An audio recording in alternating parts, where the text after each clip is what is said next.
Alright, how's it going? I'm that ginger photographer. Today's video is going to be all about my thoughts on using the Canon R6 for food photography. If you've watched any of my previous videos, you probably already know that I wasn't a massive fan of the Canon R6 when I very first got it. It wasn't a very smooth transition from DSLR and mirrorless for me, and I pretty much hated it. I actually regretted buying the Canon R6 when I very first got it. So I just wanted to make a quick video about using the Canon R6 on food photography jobs. Before I get into that, I want to say a really quick thank you for the sponsor of this video. I don't have any sponsors. So recently I've had quite a lot of clients for food and drink photography, and I actually got a chance to do a full photo shoot only using the Canon R6. One of the main reasons for only using the R6 for this photo shoot was because I thought, this will make a really good YouTube video. So how does the Canon R6 manage on food and drink photography jobs? Great question, guys. As I mentioned already, I really couldn't get used to the R6 when I first got it. I was only used to shooting with the DSLR, and I didn't use the R6 on any of my food photography jobs for quite a while. But as I've started to get used to using the Canon R6 and I've used it on more and more jobs,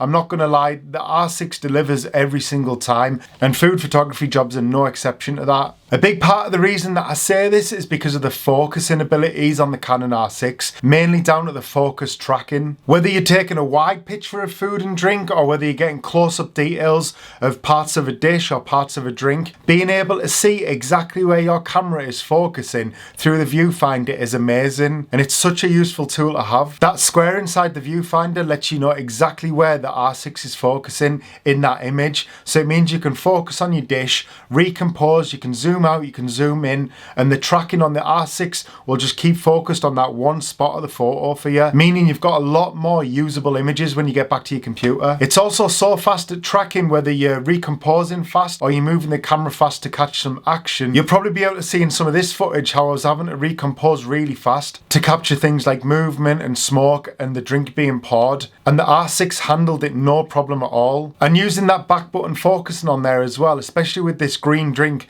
meant that I could focus on the drink and it wasn't trying to track the smoke as it was moving. It just stayed focused on that drink and didn't lose focus once. There were a few times when I was doing real close-ups of certain dishes, whether it was food or whether it was drink, and I was just capturing the details on the plate, and the automatic focusing and the back button focusing just weren't hitting the spots that I wanted them to hit. All I had to do in this scenario was switch to manual focus, and I used focus peaking and manually change what the camera was focusing on, which again, moving from DSLR to mirrorless is just such a useful tool to have, and being able to pinpoint exactly where on that food or where on that drink the camera's focusing, you're just going to be able to use a lot more of your images. I'd love to hear how you guys are finding the Canon R6 in different scenarios, or if you're thinking about getting one and you've got any questions, just leave them in the comments. I'll see you in the next video. I love you, bye.